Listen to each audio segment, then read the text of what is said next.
असलामुअलैकुम। हाँ जी वीरो की हाल चाल ठीक हो सब ये थे। सुबह के 8 बज चुके हैं तो नमाज पढ़ के सुते कोई नहीं।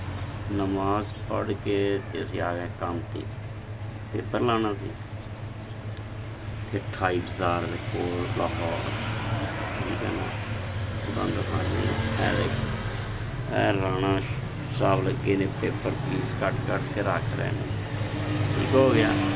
फरीदी ने वेख पढ़िया आ पेपर यह है शाहद फरीदी नहीं आ कला फरीद आ। तुम समझोगे शाहद फरीदी है लगने ने देखो एक पीस एक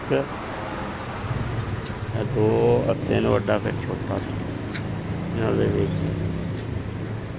सारे तैयार कर रहे हैं। राणा साहब इसे तो पहले तैयार कर रही है फिर पेपर लगाना ब्लैंक पेपर लगाना है ताकि नज़र ना आवे।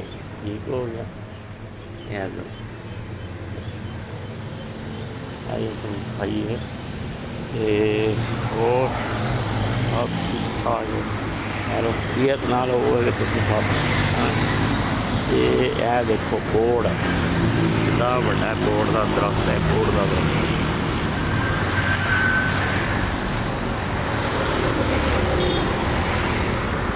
नाल पिपल का है। बोर्ड तो पिपल दो इकट्ठे जवानियां मान हो गया। तो सुबह का भाई सफाई वाले भी आ गए ने टाइम टाइम। हाँ वीरा राणा हाँ लाउन लगा केड़ा पीस छोटा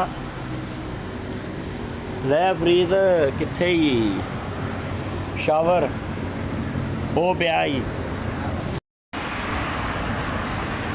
चलो जी बदल वाला पेपर है।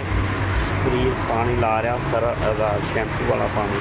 ठीक है ला के हुण असीं प्रैस करांगे थल्ले आंदे।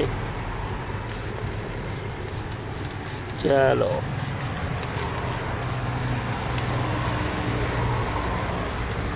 लो जी राणा जी ख्याल करो इसका ज़रा ध्यान नाल मिट्टी दे ना खावे छापर।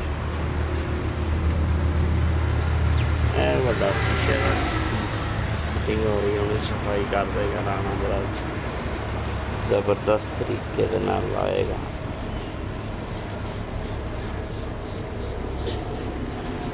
मार मार ना उपरले पासे भी ला रहे हैं ना मुड़ के खराब नहीं।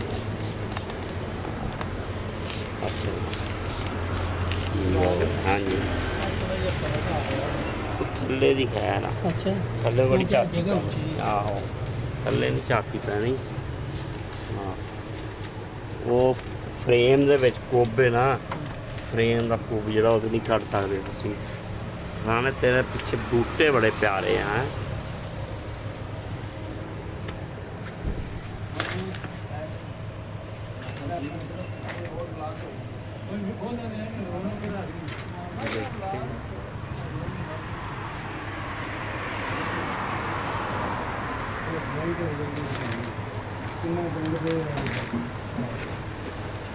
हाँ राणा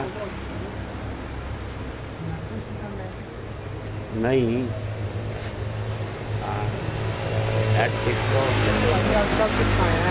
टिकटॉक से तेन ला देना।